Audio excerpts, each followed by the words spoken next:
Stand up for yourself, and I'll back you up. 'Cause problems don't solve themselves. I'll tell you what, instead of would or could, I think you should draw a line in the sand and stand your ground. It's for your own good.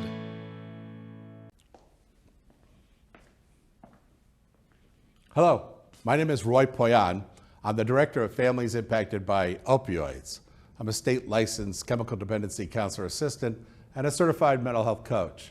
Today we'd like to talk with you as a family about your journey with substance use disorders.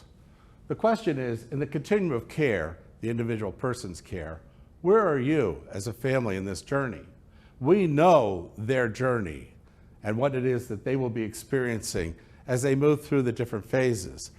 From the 5 phases of addiction, starting with experimentation, moving to risk-taking, and then into full actual addiction, and then moving from that to detox, which is quite a transition for this person. The detox happens in 3 phases, typically lasting about 7 days as an average. From there, they are enrolled and admitted into a treatment program. That could be a hospitalization, partial hospitalization, or what's termed as an intensive outpatient service, which lasts typically about 16 weeks. From that point, they move into that completion with an aftercare program. The aftercare program actually allows them to identify how they're going to be living their lives going forward. So it may include recovery housing, Narcotics Anonymous, Alcoholics Anonymous, medical assisted treatment, peer-to-peer services, and other types of community services get involved at this phase. Then they're moving through the 3 phases of recovery. And we know what these 3 phases are, and we'd like for you to know what they are too. Once again, where are you as a family in this journey? And that's the way we'd like for you to look at this. With that in mind, we're then taking a look at other areas that the family needs to understand, because this behavior affects them as a family. So let's take a look and learn more about the issues that are likely to take place, because we can actually prepare for them in advance once we know what they are. The family as a system helps us to identify inside the family, what's the functionality of each of us and how well do we relate to each other and solve problems together? What are the different roles of the family members? Childhood trauma has a lot of play in a typical family with addictions. And then we'll move to the actual disease itself. Let's get an understanding of the issues regarding that. For example, getting a diagnosis. We may be looking at the diagnosis from an addiction diagnosis, a mental health, what they call a dual diagnosis, where mental health and addiction take place, and also a medical. It could be that the condition of taking these different drugs has impacted them, what's known as a comorbidity. And each of those is going to have a diagnosis, which means each of those is going to have a stage of where the diagnosis is and its progression, which means each of those is going to have a plan of treatment. This is getting kind of complicated. And that's why knowing more about these issues in advance will help you to be better prepared and how the family chooses to respond. So in our learning, we're going to take a look at both the disease and the family and now the community. Because there's going to be interventions, in which case it may be that the police are going to intervene. It may be that emergency medical services will intervene. And it may be that, of course, the treatment centers are going to intervene. So now we're involving a lot of other outside entities as resources as we as a family manage the dynamics of our family as it relates to substance use disorders. And in so doing, we can now learn about these in advance through our learning center and the curriculum that's offered. We then can take a look at areas of medical assisted treatment, Narcan, areas of financial management. This gets very expensive, and you're going to want to make sure that you're managing your finances in a way that they can actually last you through most of what this experience will entail. There's so much for us to consider when we're learning more about this, that we've decided that having a curriculum available to families to help them get educated is going to be a great benefit. So Families Impacted by Opioids has created a learning center with the Family Solution Finder Learning Series involved. It actually takes the 32 issues and makes seminars of them for you to learn through. But it's just a starting point for your learning. We want you to get educated by taking these courses and other courses like them. We want you to get organized. We will show you how. We want you to get networked and bring the resources in advance of needing them into your actual realm. When this happens, we will do that. And now you're a family with empowerment. And what we know one thing about with a family that's empowered, they're unstoppable. We need unstoppable families in this drug epidemic. And learning and knowledge is one of those ways that we can get there. You know, let's learn more. Let's have a discussion at the family table. Why don't you come on over and join us? And we can better determine what it is that maybe requires more conversation. So come on, let's go on over there and do that. Oh, by the way, I should have mentioned this in the beginning. This is a battle of good and evil. These are realms way above us.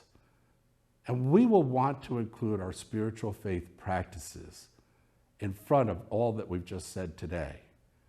And in so doing, let's include that to our discussions as we sit and review these different issues at the family table.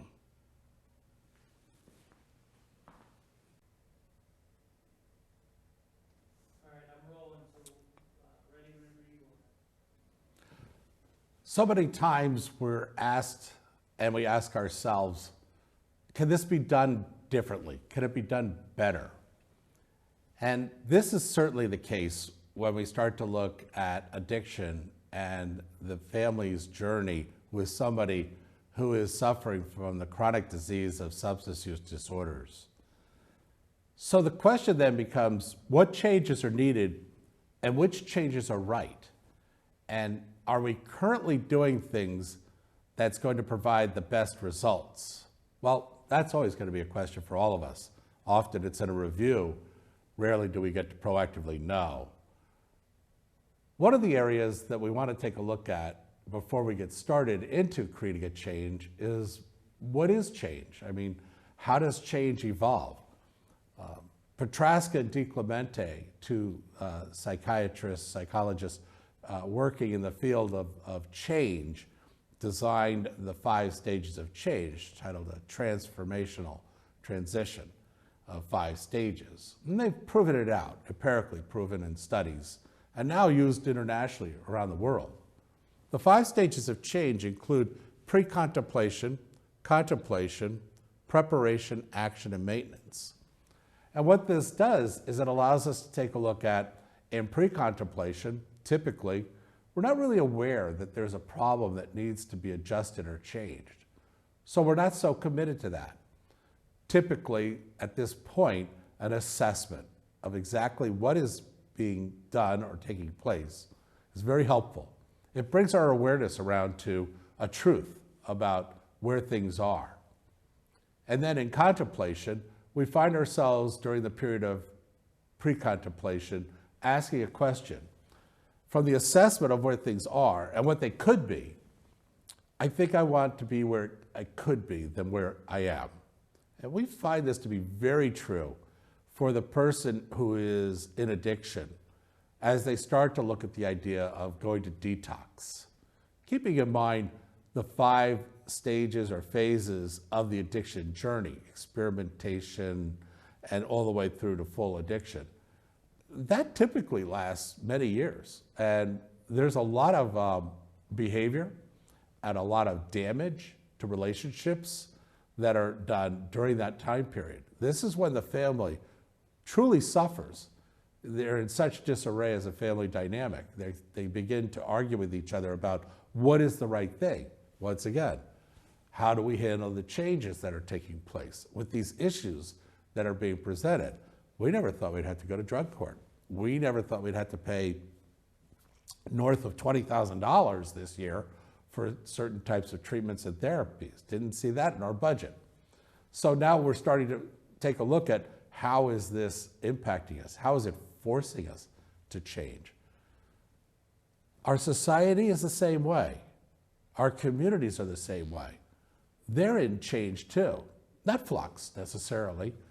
There are very firm and productive assets throughout our community that provide support in terms of mental health, in terms of suicide prevention, harm reduction, peer-to-peer services, treatment centers, detox, the list goes on. EMTs that are trained and understand, the emergency room protocols that are used.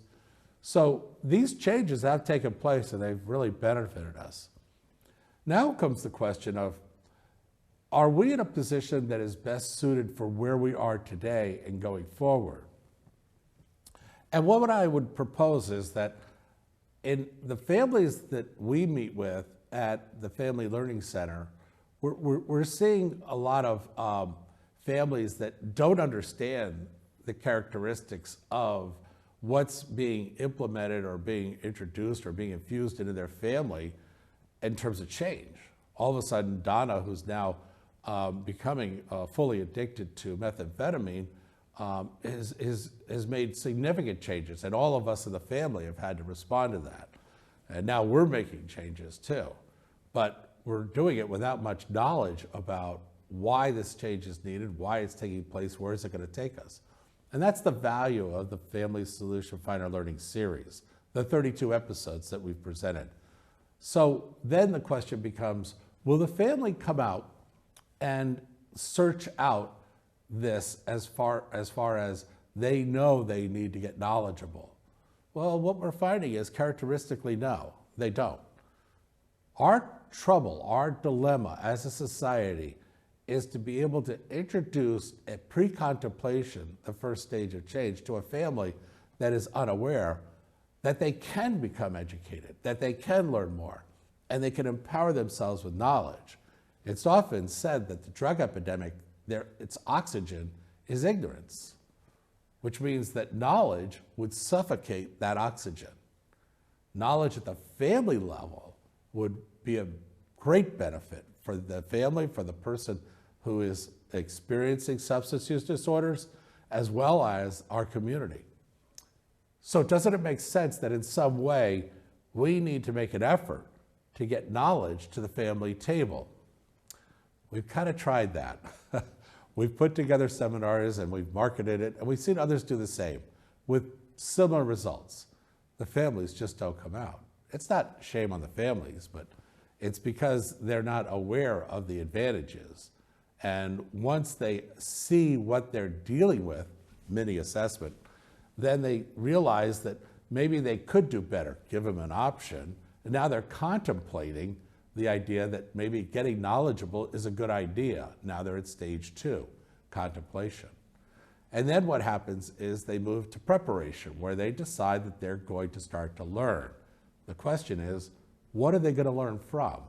Who has a curriculum that they can use at home and grow their knowledge as a beginning point, a starting point, a place to put their feet and say, okay, this is the first of many lily pads that we're going to step on, or stepping stones across this pond to get us to the other side. So with that in mind, we're offering that as the Family Solution Finder Learning series, which we described already to you, but now giving you access to that. The question is, who's going to introduce this to them? Well, they participate in a community. Other members of the family participate in sports in the CYO program, which means there's a coach there. Did the coach notice that Bill did not play well in the game today? The coach doesn't have his education information, but he's also not doing good in history, and history is the love of his life. And he's getting into trouble in arguments in the cafeteria. So, but the coach noticed it. He noticed that Bill's not playing well, and he was kind of sulking, almost crying when everybody left the locker room. So in this case, the coach walks in and says, Bill, what's going on in your life? How are things? And he says to the coach, I shouldn't say this to you, but my sister, Donna, is addicted to methamphetamine. She's a meth addict. And my family's up all night arguing with each other. and it's just ruining my life. And the coach at that point, if we were inclined to do so, would have this book, From Coach to Family Table. And he would be able to give this book to Bill and suggest that he take it home and present it to the family as an opportunity to begin to learn. So then, what's in this book?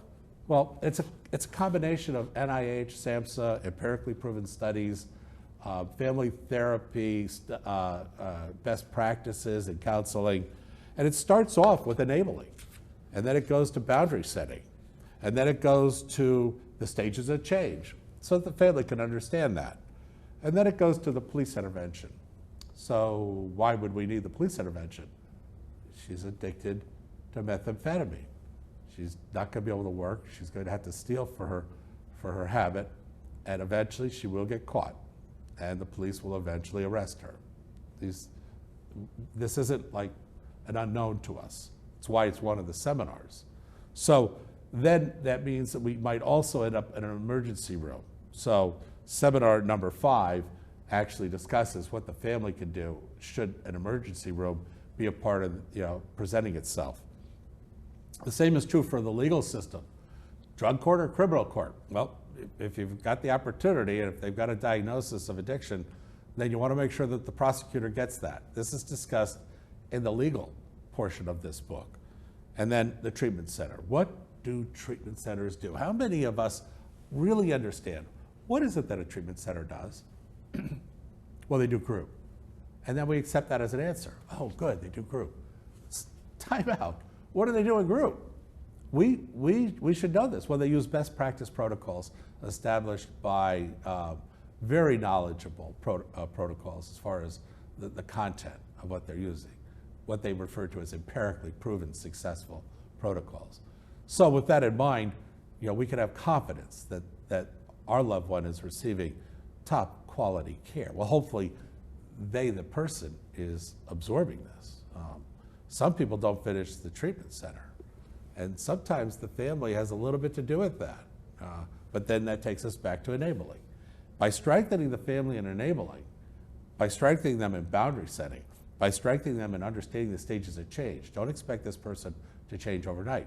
Just like don't expect Bill, who's trying to figure out how to deal with this because of what's happening to Donna.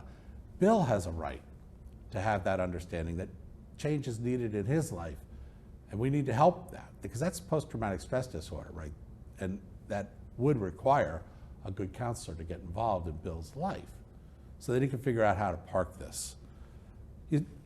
From a book, we gain knowledge.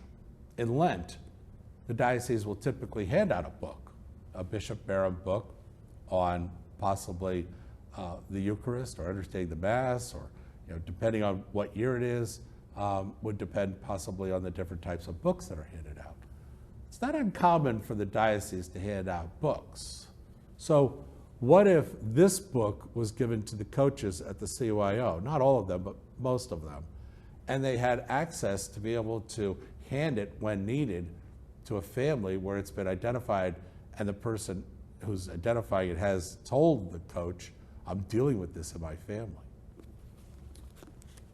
Now the family at the family table can have access to 32 television episodes that will take them through their entire journey, and start and start and start.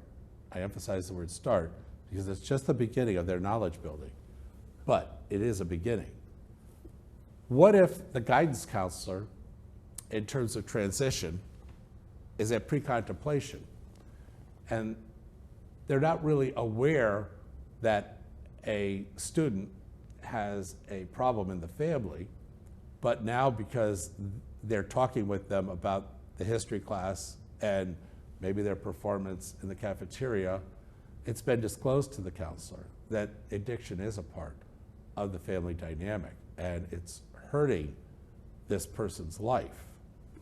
Well, the counselor could have this same book, only it's titled From Counselor to Family Table.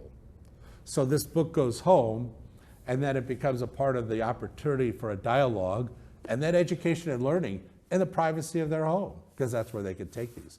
They could also view these videos on their cell phone or on their tablet. So access to this is very important. And these books are also available as a PDF download on our website. So they have access to that.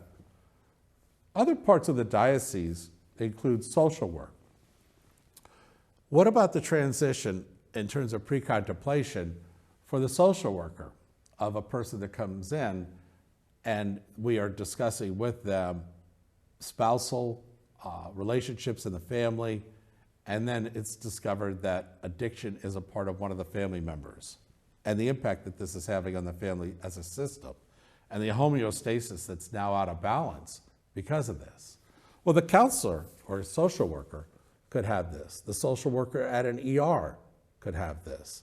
All social workers could have this available to them to be able to give to the family member to take home and start the family's learning journey in what's been described as good science. None of the information in these books, because it's all the same information for each book, none of this is ours. It's all brought down from empirically proven studies, clinical articles, best practices, SAMHSA, ASAM, NIH material.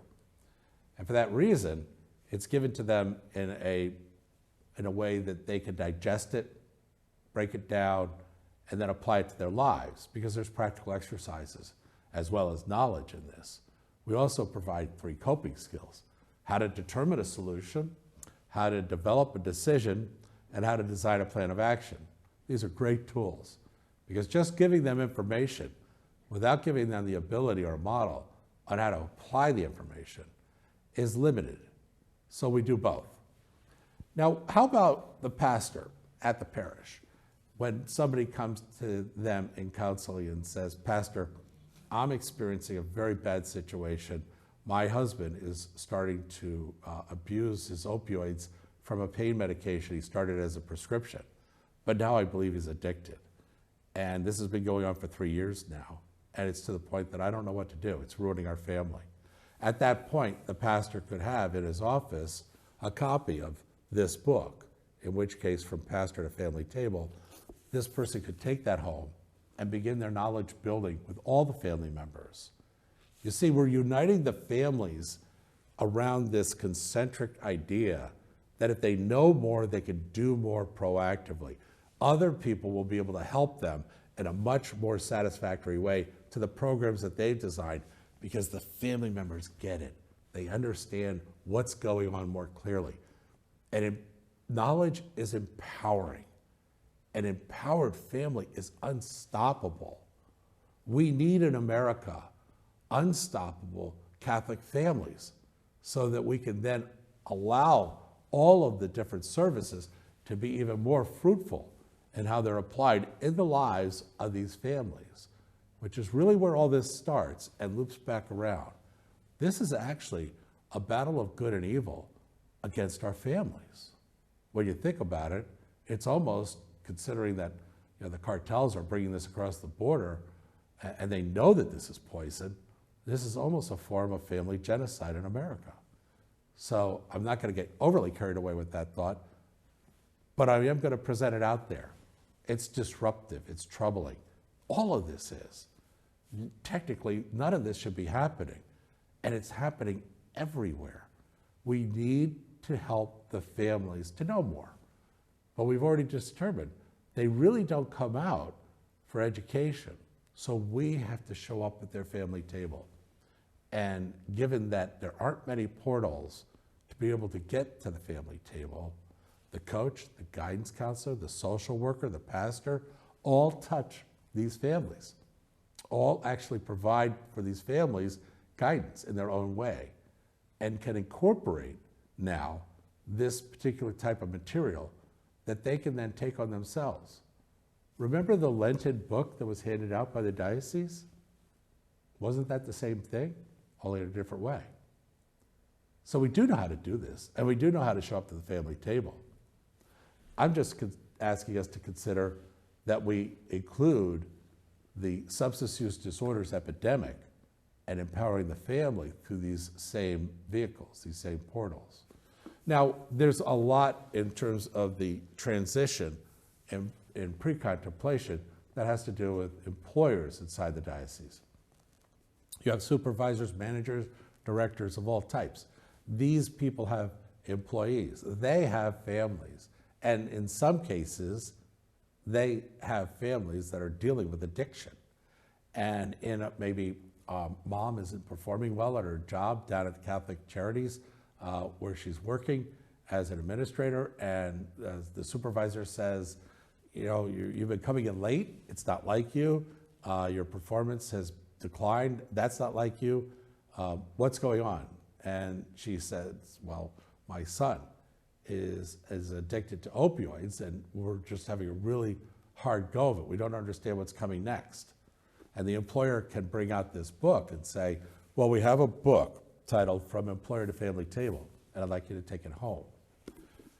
So in all of this, we're choosing what we might refer to as stakeholders throughout the diocese, whom we know touch families, whom we know from a pragmatic sense that dialogue might occur. And if they had this book, they might be more inclined to breach that topic and say, I think you're dealing with this, but I have something to give you. Wow.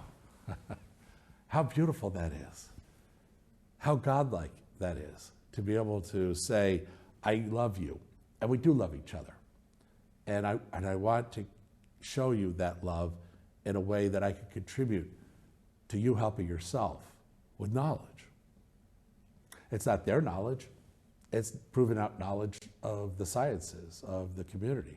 It's exactly what we want the community to be able to say to these families if they had the chance to say it to them. So how about down at the parish level? Could the parish start, I don't know, not necessarily a support group, there's plenty of those out there, but a learning support education group that meets, say, monthly, and it's specifically towards the Catholic faith? What if they had an Invest in the Family Ministries model that was introduced at the parish level, run by parishioners, and that basically typically ends up being families that are dealing with this, and it gives them everything that they need to run a meeting and then use the spiritual faith practices that we described. You may have already, if you're not, then you want to view the Pushing Back on Addiction, Catholic Families Responding to Substance Use Disorders program. Because in that model, we're taking the addiction journey and correlating it laterally across to the teachings of the church and our Catholic faith practices, so that when we're in addiction, we're applying certain aspects of our Catholic faith, not required, not restrictive, but suggested, so that they can then start to understand that, yes, they can learn from the books, but they can also grow spiritually by using their Catholic faith. So this is the ask. I would like to meet with your diocese. I would like to show you how easy it is to put this into place. The coaches meet annually. We could have as one of their breakout sessions this. And we could even tape it, and so it's just a video with the books being handed out to them while they're watching the video.